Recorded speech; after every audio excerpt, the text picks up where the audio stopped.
Halo, kami dari kelompok 6 akan mempresentasikan hasil diskusi kami tentang feminisme dari pemikiran Kate Millett. Sebelum kami mempresentasikan hasil diskusi kami akan memperkenalkan diri. Baik, saya sendiri, nama lengkap saya Stefania Widiantiyu dengan NPM 21220019 Program Studi Ilmu Pemerintahan. Dan teman saya, baik, perkenalkan nama saya Maria Ernesta Upa dengan NPM 22220010 Program Studi Ilmu Administrasi Negara.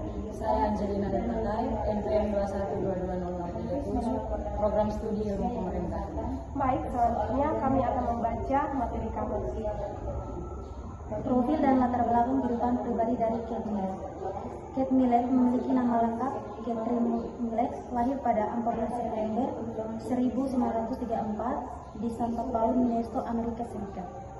Ia dikenal sebagai seorang feminis, radikal, penulis, seniman, dan aktivis hak asasi manusia yang berperan besar dalam perkembangan gelombang kedua feminisme di Amerika. Millett dibesarkan dalam keluarga Katolik yang konservatif, di mana ayahnya bekerja sebagai insinyur dan ibunya seorang ibu rumah tangga. Setelah kedua orang tuanya bercerai, ibunya harus bekerja untuk menghidupi keluarga seorang diri. Kondisi ini membuat Millett sejak kecil menyaksikan beban sosial dan ekonomi yang menimpa perempuan yang telah membentuk kesadarannya mengenai ketimpangan gender. Dalam bidang pendidikan, Millett menunjukkan prestasi akademik luar biasa. Ia meraih gelar sarjana seni dari University Minnesota pada tahun 1956. Kemudian melanjutkan studi ke Santa Hilda College, Oxford University, Inggris. Di sana, ia mendalami seni rupa dan teori sosial. Setelah kembali ke Amerika Serikat, Millett memperoleh gelar doktor dalam bidang sastra Inggris di Columbia University. Disertasinya yang membahas hubungan kekuasaan antara laki-laki dan perempuan diterbitkan pada tahun 1970 dengan judul Seksual Politik, yang kemudian menjadikan tokoh utamanya dalam feminisme radikal. Menurut Beauvoir 1949, perempuan seringkali dikonstruksikan secara sosial sebagai the other atau pihak yang inferior terhadap laki-laki. Pandangan ini memberi pengaruh besar pada pemikiran Millett. Ia melihat bahwa pengalaman pribadinya sebagai perempuan dalam sistem patriarki membentuk kesadaran kritis bahwa penindasan perempuan tidak bersifat alamiah, melainkan hasil konstruksi sosial dan budaya. Selain berkiprah dalam bidang akademik, Millett juga aktif dalam Women Liberation Movement dan mendukung hak-hak LGBT. Ia secara terbuka mengakui identitasnya sebagai biseksual, sesuatu yang pada masa itu masih dianggap tabu di masyarakat. Keberanian ini memperkuat citranya sebagai simbol perlawanan terhadap sistem sosial yang menindas perempuan dan minoritas seksual. Dalam bidang seni, Millett dikenal sebagai pematung dan pelukis yang banyak mengangkat tema kebebasan tubuh dan pemberontakan terhadap norma sosial. Ia mendirikan komunitas seniman perempuan di New York untuk mendukung perempuan dalam berkarya bebas dari dominasi institusi patriarki. Millett meninggal dunia pada 6 September 2017 di Paris, meninggalkan warisan besar bagi gerakan feminisme global. Kehidupannya mencerminkan perpaduan antara intelektualitas, aktivisme, dan seni, menjadikannya sosok feminis yang tidak hanya berbicara tentang teori, tetapi juga menghidupi perjuangan feminisme melalui tindakan nyata.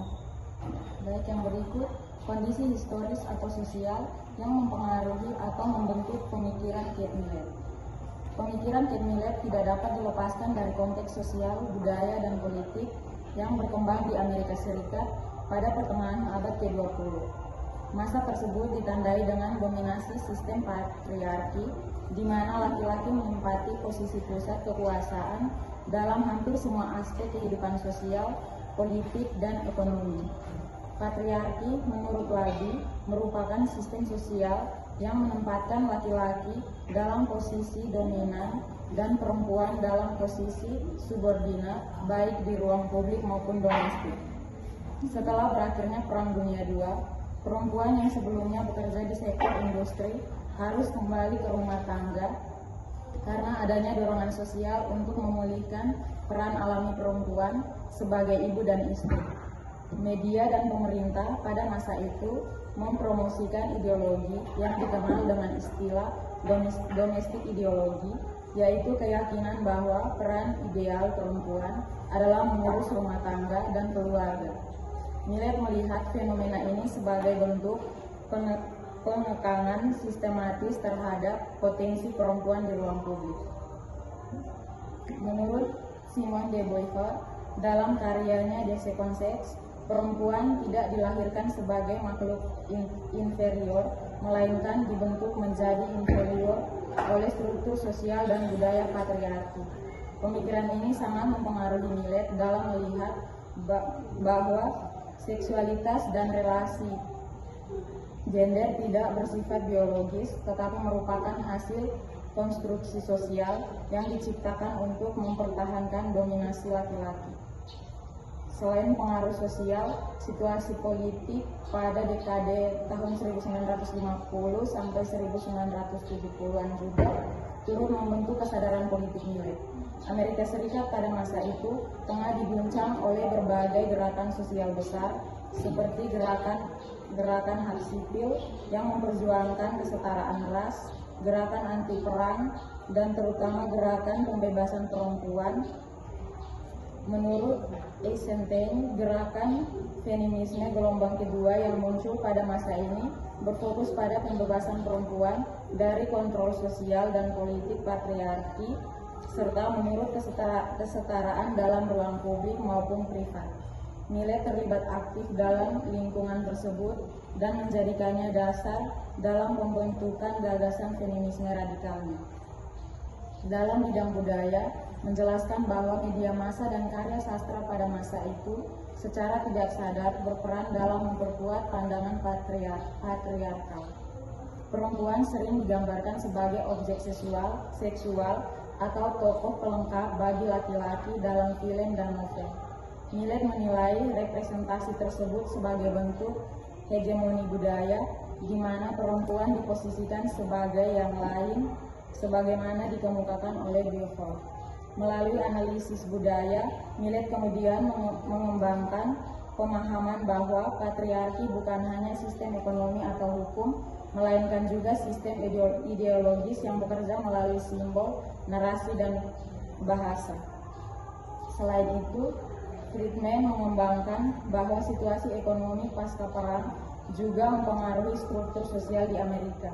Perempuan kelas menengah didorong untuk menjadi simbol stabilitas keluarga, sementara laki-laki dilihat sebagai keluarga dan pencari nafkah utama.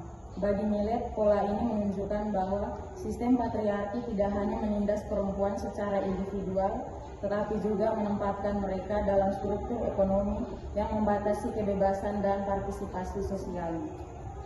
Yang berikut teori filsafat sosial politik yang mempengaruhi Kate Millet. Pemikiran Kate Millet dibangun dari perpaduan berbagai aliran pemikiran filsafat. Kekuatan teori Millet terletak pada kemampuannya menggabungkan teori filsafat eksistensialis, feminisme radikal, dan teori kekuasaan politik menjadi satu kerangka analisis yang utuh. Yang pertama, pengaruh filsafat eksistensialisme. Filsafat eksistensialisme memiliki pengaruh besar terhadap cara Kate Millet memahami kebebasan individu dan konstruksi identitas gender. Yang kedua, pengaruh teori feminisme radikal. Kate Millet merupakan salah satu pelopor feminisme radikal. Ia menolak pandangan feminisme liberal yang hanya menuntut kesetaraan hukum dan hak formal, karena menurutnya penindasan terhadap perempuan berakar pada relasi kekuasaan yang sangat dalam struktural sosial dan budaya. Yang ketiga, pengaruh teori politik kekuasaan. Pemikiran politik Millet juga sangat dipengaruhi oleh konsep kekuasaan. Yang berikut pengaruh teori sosial dan psikologis. Selain filsafat dan politik, Millet juga banyak dipengaruhi oleh teori sosial dan psikologis. Dalam menolak pandangan psikoanalisis klasik, Ia mengkritik Sigmund Freud yang menyatakan bahwa perempuan secara psikologis lebih lemah dan secara alamiah tunduk kepada laki-laki. Yang berikut deskripsi mendalam inti teori dari Kate Millett. Pemikiran utama Kate Millett tertuang dalam karya monumentalnya Sexual Politics pada tahun 1970 yang menjadi tonggak penting dalam perkembangan feminisme radikal. Dalam karya ini, Millett berupaya mengungkapkan bahwa relasi antara laki-laki dan perempuan tidak bersifat alamiah, melainkan merupakan bentuk hubungan kekuasaan politik. Dengan demikian, seksualitas tidak lagi dilihat sebagai persoalan pribadi, tetapi sebagai arena politik yang syarat dengan dominasi, subordinasi, dan kontrol sosial. Menurut Friedman, pemikiran Millett merupakan salah satu yang pertama menegaskan bahwa kehidupan pribadi seorang termasuk relasi seksual dan keluarga tidak terlepas dari struktur kekuasaan patriarki. Hal ini kemudian melahirkan slogan feminis terkenal dengan personalis politikal yang menggambarkan bahwa pengalaman individu perempuan adalah bagian dari persoalan politik dan sosial yang lebih luas. Yang berikut keunggulan dan kelebihan dari teori Kate Millett. Pemikiran Kate Millett dalam karyanya Sexual Politics menjadi salah satu tonggak penting dalam sejarah perkembangan feminisme radikal modern. Teorinya membawa paradigma baru dengan memandang seksualitas sebagai arena politik yang berhubungan langsung dengan sistem kekuasaan patriarki. Menurut Tom, kekuasaan utama teori Millett terletak pada kemampuannya untuk menghubungkan antara aspek sosial, budaya, psikologis, dan politik dalam menjelaskan ketimpangan gender. Keunggulan dan kelebihan. Yang pertama, memperluas makna politik hingga ke ranah pribadi, membongkar ideologi patriarki secara kritis dan sistematis, menggabungkan pendekatan interdisipliner, menempatkan seksualitas sebagai inti analisis feminisme. Kritik-kritik terhadap teori Kate Millett. Meskipun teori Kate Millett dalam seksual politik dianggap revolusioner dan menjadi dasar bagi perkembangan feminisme radikal modern, berbagai kalangan ilmuwan dan feminis juga mengemukakan kritik terhadap pandangannya. Kritik tersebut muncul dari berbagai arah, baik dari feminisme liberal, feminisme sosialis, hingga feminisme postmodern, yang menilai bahwa teori Millett masih memiliki sejumlah keterbatasan konseptual dan metodologis. Kritik yang pertama, kritik terhadap pandangan yang terlalu radikal tentang patriarki. Salah satu kritik paling umum terhadap Millett adalah pandangannya yang dianggap terlalu radikal dan generalisasi terhadap laki-laki. Dalam seksual politik, Millett menyatakan bahwa patriarki adalah sistem kekuasaan universal di mana laki-laki selalu menjadi penindasan dan perempuan selalu tertindas.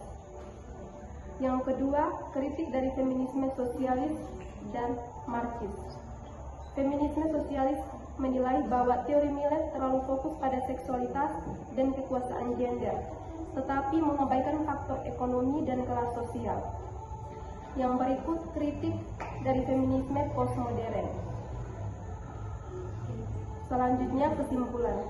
Kate Millett merupakan salah satu tokoh sentral feminisme radikal yang berhasil membawa perubahan besar dalam cara pandang terhadap relasi antara laki-laki dan perempuan.